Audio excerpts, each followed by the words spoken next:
Saat keempat anak muda pemburu hantu ini hilang harapan karena sudah beberapa tempat keramat di Jakarta yang dikunjungi, tapi masih belum melihat hantu juga, tercetuslah ide untuk nyoba pergi keluar dari Jakarta, yaitu menuju desa Angker Batu. Mereka diikuti oleh hantu anak kecil setelah camping dan main jelangkung di salah satu makam misterius di sana. Bagaimanakah nasib mereka? Hai sahabat Artivis MD pecinta movie, jangan lupa klik tombol subscribe dan aktifkan lonceng notifikasinya ya, biar gak ketinggalan updatean video terbaru dari kita. Perhatian, kepada para penonton, tayangan berikut ini hanya boleh disaksikan oleh remaja yang berusia 13 tahun ke atas.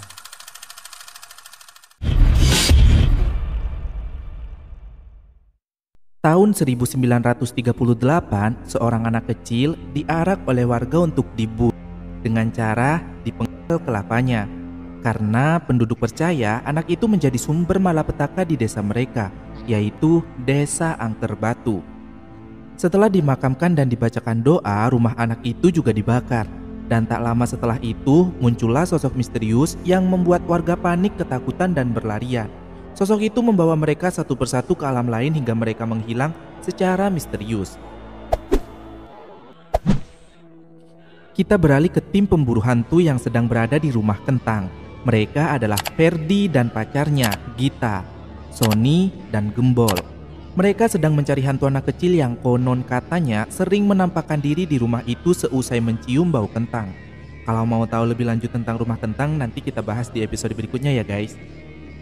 Salah satu teman mereka yang bernama Zulfikar datang dan mengejek mereka yang tak menemukan apa-apa. Kemudian terciumlah bau kentang dan pintu terbuka sendiri.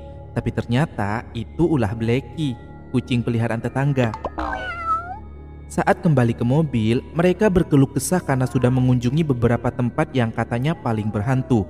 Mulai dari si manis jembatan Ancol, hantu pastur jeruk purut, lampu merah kuningan, dan yang terakhir ini rumah kentang. Tapi hasilnya nihil. Zul kembali mengejek jika mungkin hantu-hantunya udah pada pergi keluar dari Jakarta. Nah, perkataan Zul ini justru memberikan ide pada Ferdi. Kenapa mereka gak nyoba tur mencari hantu keluar daerah aja dan menetapkan Desa Angker Batu sebagai tujuan utama mereka, karena katanya di sana ada tempat camping yang paling berhantu. Sony berkata jika dulu kakaknya pernah jadi panitia pelatihan anak baru di sana. Banyak yang kesurupan tapi panitianya pada bungkam dan gak mau cerita.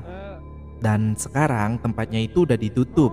Tapi Ferdi bilang gak apa-apa, siapa tahu aja ada penampakan. Dan menyuruh Sony bertanya lokasi daerah itu pada kakaknya. Sebagai seorang teman yang baik, si Zul ini sedikit khawatir dan memperingati mereka berempat. Jika mereka ke sana, itu sama aja mereka gali kuburannya sendiri. Tapi geng pemburu hantu itu gak peduli. Esok harinya, mereka mempersiapkan peralatan-peralatan yang dibutuhkan selama camping nanti. Ferdi sempat menemukan buku kuno tentang jelangkung, tapi si Sony berkata buku peninggalan kakeknya itu udah basi. Saat semua menuju mobil, Sony justru diam-diam memasukkan boneka jelangkung ke dalam tasnya. Ferdi dan Gita malah sempet-sempetnya tuh ciplukan guys. Setelah semua barang-barang masuk mobil, mereka pun langsung OTW. Sekian lama mobil melaju dan melewati hutan malam hari, pagi pun tiba. Dan si Gembol minta berhenti dulu karena dia kebelet kencing. Dia kemudian kencing di pohon dan mereka melanjutkan perjalanannya lagi. Setelah berjalan cukup lama di hutan antah berantah, akhirnya mereka menemukan salah satu rumah warga dan bertanya pada nenek-nenek yang sedang menyapu halaman, di mana jalan menuju Angker Batu. Mereka juga menitipkan mobil di sana dan nenek itu memperingati jika mau berkemah jangan sampai melewati batas alas ketonggo yang berupa pohon gantung karena sangat berbahaya. Nenek itu pun menunjukkan jalan dan mereka harus memilih jalan jalur kanan. Setelah sekian lama berjalan, mereka akhirnya menemukan pohon gantung itu.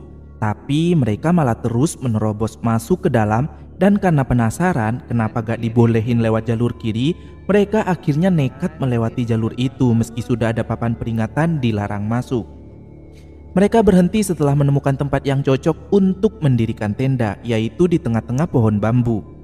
Gembol malah mentertawakan si Sony yang sangat bersemangat membangun tenda besar. Ferdi pun memarahinya karena Gembol sendiri dari tadi kerjaannya cuma makan.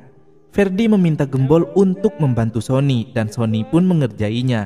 Ya iyalah, orang sejak tadi si Sony ini denger loh ejekannya si Gembol. Malamnya, Ferdi malah menceritakan kisah kejadian menyeramkan 4 orang yang camping, yang kehabisan makanan dan akhirnya jadi pal-pale. Maksudnya memakan temannya sendiri guys. Mereka berempat lanjut berkeliling menyusuri tempat sekitar. Lalu Ferdi jatuh ke sandung dan menemukan kuburan. Dia yakin jika kuburan itu pasti gak cuma satu dan meminta teman-temannya berpencar untuk mencari kuburan lainnya. Tapi kuburan itu benar-benar cuma satu. Sony malah ingin membongkar kuburan itu, tapi teman-temannya melarang dan mereka akan kembali lagi nanti untuk menyelidikinya lebih lanjut. Esoknya, mereka kembali berkeliling dan menemukan bangunan yang terbengkalai tak jauh dari tempat mereka camping. Mereka menelusuri ruangan demi ruangan. Ferdi sempat melihat kursi goyang yang bergerak sendiri. Gita menemukan ada bangunan lain di seberang. Sementara si Sony hampir jatuh karena di depannya gak ada pijakan lagi saat membuka pintu di lantai atas. Karena gak menemukan keanehan, mereka pun mutusin untuk pergi.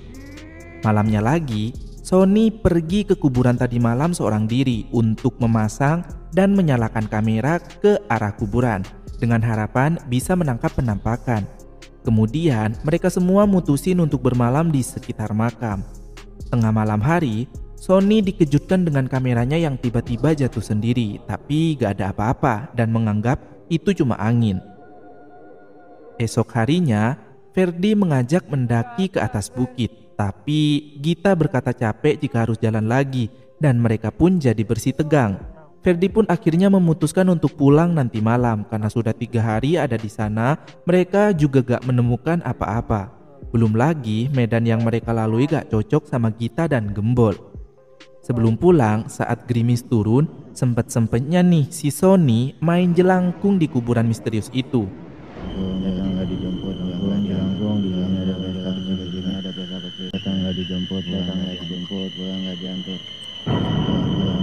Teman-temannya datang dan marah. Lalu Sony menancapkan boneka jelangkungnya di atas kuburan dan pergi gitu aja.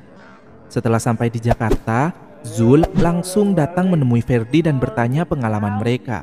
Ferdi berkata hanya melihat kuburan aja. Tentu saja Zul mengejek, jauh-jauh ke Angker Batu cuma lihat kuburan. Di rumah Sony, dia terkejut ketika melihat boneka jelangkung ada di dalam tasnya. Padahal dia ingat betul sudah meninggalkannya di atas kuburan. Tapi Sony berpikir positif jika mungkin Gembol lah yang sudah menaruhnya lagi di dalam tasnya. Sony lalu mencoba memasukkan kaset rekaman kuburan di Angker Batu, tapi alatnya macet. Mana alatnya namanya Sony juga. Zul dan Ferdi masih lanjut berdebat tentang sains dan alam lain. Mereka bertukar pikiran antara ilmu fisika dan ilmu supranatural dalam agama. Sementara si Gembol yang lagi makan mengalami kejadian aneh. Gelas air minumnya pindah sendiri ketika mengambil sendok yang jatuh di bawah meja. Saat sendoknya jatuh lagi, garpunya malah berjalan menjauh pergi. Gita yang lagi berenang juga melihat penampakan hantu anak kecil menyeramkan. Begitu pula dengan Ferdi yang kata ibunya kemarin malam waktu si Ferdi ini baru balik dari Angker Batu, ada anak kecil yang nyariin, usianya sekitar 5 tahun dan katanya ngikutin Ferdi. Tentu saja Ferdi bingung karena merasa gak punya kenalan anak usia 5 tahunan. Dia gak mau ambil pusing dan menganggap anak itu mungkin salah orang, karena kalau memang mencari Ferdi, dia pasti balik lagi dong. Malam harinya, tim pemburu hantu mengunjungi rumah sakit terbengkalai yang katanya ada suster ngesotnya. Mereka pun berpencar menelusuri ruangan demi ruangan. Lo Fer, sana. Wah, ini ada setan suster ngesotnya gitu. Jorok lo. Lo sana juga. Lo Bol, lo ikut gue.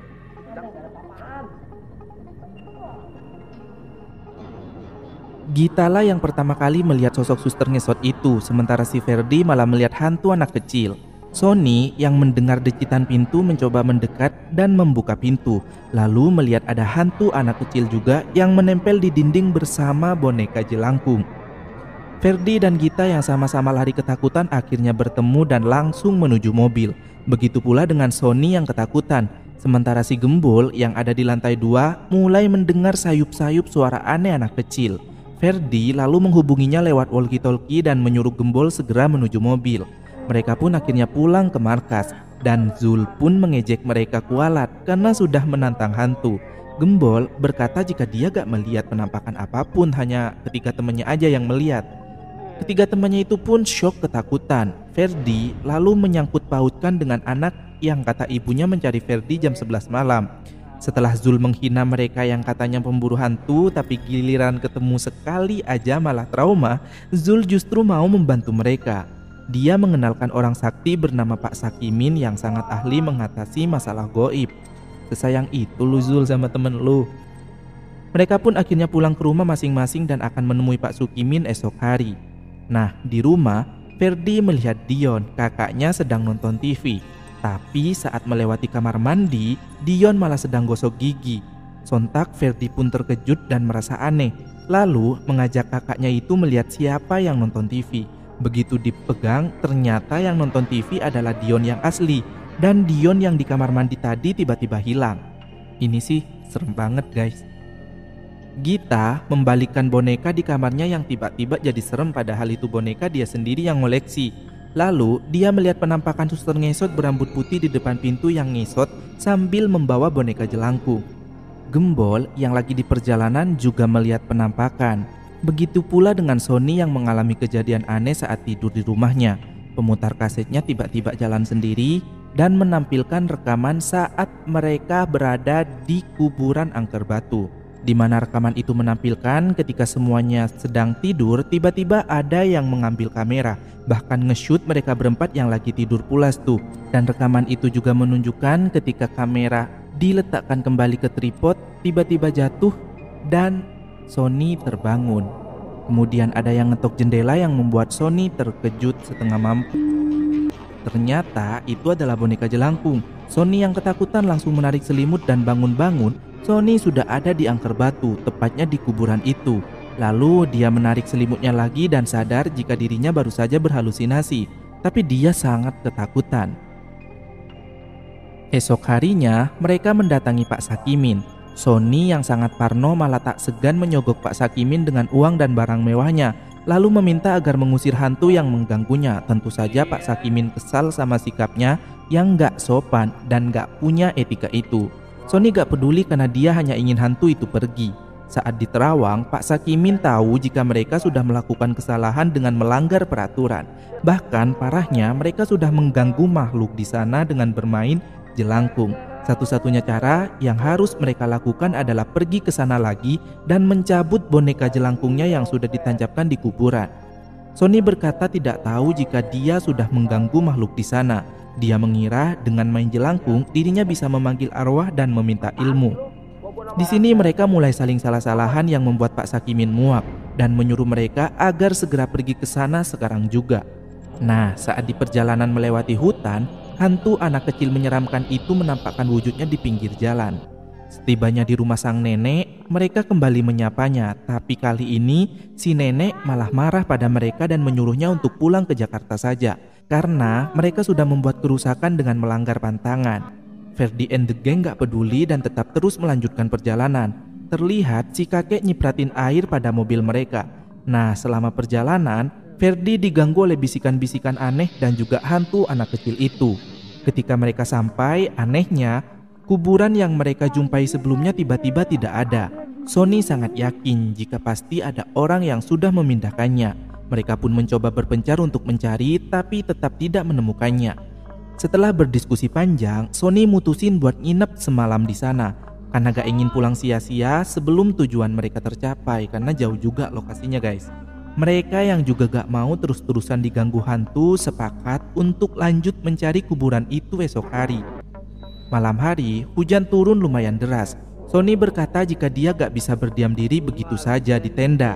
Dia harus mencari kuburan itu dan mencabut jelangkungnya segera mungkin. Sony dan Ferdi sempat ribut karena beda pendapat dan Ferdi malah menyinggung Sony dan mengatakan jika sebenarnya tujuan Sony bukan untuk mengusir hantu, melainkan ingin mendapatkan ilmu sakti untuk dirinya sendiri. Sony pun gak mau banyak bicara dan gak peduli sama Ferdi yang marah-marah gak jelas. Dia akhirnya pergi dengan senternya untuk mencari kuburan yang hilang itu. Beberapa saat kemudian di dalam tenda, Ferdi terlihat emosi. Belum lagi tendanya bocor. Dia bahkan memarahi dan membentak Gita yang merengek minta antar karena kebelet pipis. Akhirnya Gita meminta antar pada Gembol. Gembol merasakan ada sosok yang memperhatikan mereka dari bangunan tua di sana. Sementara Sony masih berada di tempat kuburan yang tiba-tiba muncul lagi dengan sendirinya dan boneka jelangkung itu masih tertancap di sana. Di tenda, Ferdi yang mendapat gangguan dari hantu anak kecil itu berlari keluar tenda dan kesandung akar, lalu jatuh dan pingsan. Sementara si Gita setelah selesai pipis, dia langsung mengajak Bowo pergi, tapi Bowo tertegun dan seakan terhipnotis melihat sosok penampakan di rumah terbengkalai itu. Gita tidak menyadarinya dan menganggap Gembol masih ada di belakangnya. Dia terus berjalan sambil cerita jika dia gak pernah melihat Ferdi semarah dan seemosi itu. Bahkan sekarang Ferdi sudah berani membentaknya. Begitu menyadari Gembol tidak ada di belakangnya, Gita jadi takut dan teriak. Gembol yang mendengar teriakan Gita dari kejauhan terkejut sadar dan segera mencari Gita. Namun tiba-tiba ada sosok yang menyerangnya. Sony berusaha mencabut boneka jelangkung yang entah kenapa jadi sangat susah. Sebelum akhirnya dia juga diserang oleh sesuatu. Gita yang ketakutan teriak memanggil teman-temannya dan melihat Ferdi ada di hadapannya. Namun saat didekati rupanya itu adalah hantu. Gita pun berteriak dan berlari. Sementara itu di tenda, Ferdi terbangun dari pingsannya dan pandangannya kabur karena kacamatanya jatuh dan hilang. Dalam halusinasinya, Ferdi mendengar teriakan orang-orang, para warga dan anak kecil. Dia kemudian merasakan ada di tengah-tengah pentaibanan anak kecil di masa lalu dan saat melihat hantu itu, Ferdi yang menemukan celurit Sony yang tertancap di pohon mengambilnya lalu menyerang si hantu dan menangkapnya. Layaknya adegan di awal itu ya guys. Tapi kali ini yang melakukannya si Ferdi. Kemudian Ferdi menemukan kacamatanya dan saat dipasang, betapa terkejutnya Ferdi ketika mengetahui yang dia taiban tadi bukanlah hantu, melainkan Gita, pacarnya sendiri yang kondisinya sudah mengenaskan. Kemudian sosok hantu anak kecil menyeramkan itu muncul di hadapan Ferdi, menyergapnya dan Ferdi pun teriak. Is dead juga tuh si Ferdi. Tamat. Wih, kakek nenek itu untung banyak dong dapat mobil.